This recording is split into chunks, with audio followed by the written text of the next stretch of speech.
É. Hora de conversar com Juliana Rosa. É assim que eu sou tratada aqui, tá? É das assim. catacumbas das meia-noite. Porque tá aqui, ó, manchete do Estado de São Paulo. Economia sente efeito de cenário eleitoral e indicadores pioram. Aí você vai ler aqui do lado da manchete principal, tem a chamada de uma entrevista com o ex-presidente do Banco Central, Afonso Celso Pastor, em que ele diz: a euforia foi embora.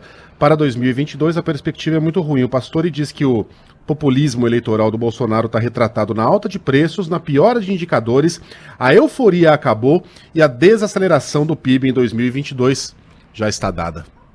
Caramba, Juliana, quanta coisa, bom dia. Bom dia. Bom dia, né, para você que queria uma boa notícia da economia, né? Então, a gente não tem boa notícia realmente. Vou começar hoje te falando como é que tá o dólar nesse momento, né? Se vocês estiverem sentados, eu fiquei olhando para ver se eu tinha olhado errado aqui. Agora tá R$ 5,45. Caramba. Não, o negócio foi muito rápido. Acabou de abrir o dólar aqui, ó. Tá subindo Mas isso aí 1,41. Nossa, 1,41 na abertura do mercado. É muito pesado. E outra coisa que eu estou preocupada é quando você olha quanto que os investidores estão cobrando para poder financiar o Brasil, que é aquele juro de papéis, né, de longo prazo. Não é nem longo prazo, olha só, 2027, é logo ali, né? A pessoa vai financiar o Brasil e está pedindo juro agora acima de 10%, e está subindo, né? Está 10,49%. Esse juro futuro, não só ele mede o aumento de risco para financiar o Brasil, né? O risco de calote no futuro, mas também bate no nosso bolso hoje, porque quando você vai tomar crédito, a gente normalmente olha a Selic, né? E a Selic é o juro hoje, mas quando você vai tomar crédito, o banco toma como referência o chamado juro futuro, né? Como é que vai estar a situação da economia daqui a alguns anos quando você acabar de pagar seu empréstimo.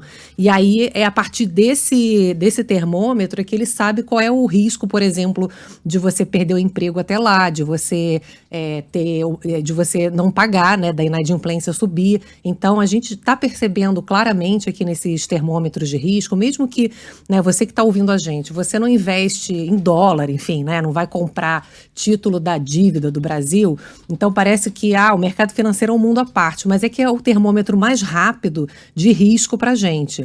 Então a gente está vendo os mercados no mundo todo, hoje estão num dia muito negativo. Lá fora a gente está vendo aqui um clima também de aversão a risco, a Ásia, todas as bolsas da Ásia fecharam em baixa, agora todas as bolsas da Europa estão com forte baixa, aqui nos Estados Unidos apontando também uma abertura negativa, no Brasil também a bolsa abrindo aí daqui a pouco, e porque lá fora a gente tem um processo agora que começa a acontecer de freada no ritmo de crescimento das economias mais desenvolvidas, né? Então ontem o Banco Central dos Estados Unidos já sinalizou que vai começar a retirar aos poucos os estímulos ao crescimento americano, que é isso, eles saíram da pandemia, tiveram uma volta rápida, forte, previsão de crescimento dos Estados Unidos esse ano é em torno de 7%, que é muito forte para uma economia já desenvolvida como os Estados Unidos. A China também está com um crescimento muito forte. E agora, então, começa a ter uma normalização, né? Normal, assim, né? Os Estados Unidos vão começar a tirar um pouco de ajuda para empresas, ajuda para as pessoas, porque a economia já está se encaixando. Só que, para completar, está tendo muito crescimento dos casos de Delta, né? Na China, agora de novo, Estados Unidos. Então, há uma preocupação com um ritmo de freada agora mais forte até do que estava sendo previsto. Então, a gente tem um ambiente global já carregado, com muitas preocupações de como é que vai ser isso. Aqui para o Brasil, você pode pensar das duas maneiras, né, essa questão internacional. A gente teve uma ajuda muito grande desse crescimento rápido do mundo quando a gente olha as exportações. A gente vendeu muito e o setor externo ajudou bastante a economia, inclusive gerou muito emprego nessas cidades de interior aqui do Brasil que são muito ligadas ao agronegócio. Então, a gente tem, por um lado, o mundo começando a crescer mais devagar, então, para o lado de exportação, exportação, a gente começa também a sentir, né, essa diminuição, essa ajuda vai diminuindo, mas aí se você pensar, bom, mas vai ser bom porque pelo menos os preços, né, não vão subir tanto, a gente já começa a ver o petróleo tá em queda, os alimentos e tal começam a não ficar tão valorizados, só que não, o que acontece? A gente não consegue se beneficiar nesse momento dessa diminuição de preços internacionais, porque as preocupações com as contas públicas, políticas também, né, institucionais, isso está fazendo esse dólar aqui no Brasil bombar.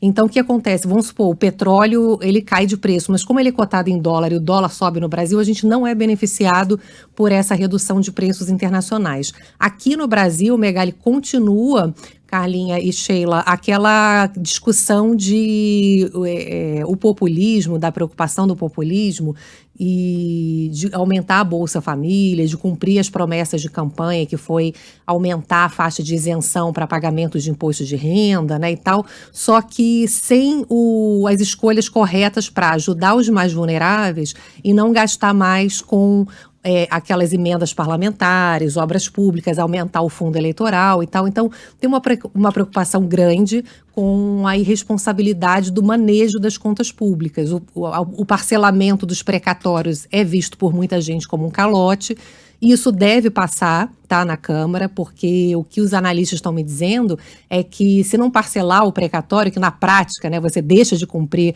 uma regra fiscal importante, né, que é a regra do teto de gasto, você, de qualquer forma, deve passar, porque se não passar o parcelamento, os políticos vão ser pressionados a cortar na própria carne. E vocês acham que os políticos estão interessados em ajudar o Brasil, em aumentar o Bolsa Família, tirando do próprio bolso deles ali, dos recursos para fazer obras? Só que não, né? Só que não. Então a gente tem esse ambiente terrível e as projeções de crescimento agora estão cada vez menores, como você falou, Megali. Nesse momento o Banco Central novamente está reunido com analistas do mercado financeiro. Ontem a reunião foi mó climão, todo mundo falando para o Banco Central que estava super preocupado, que a inflação não para de subir, os juros não param de subir, eles estão preocupados que isso tudo está diminuindo o poder de consumo do brasileiro e as projeções de PIB não param de diminuir.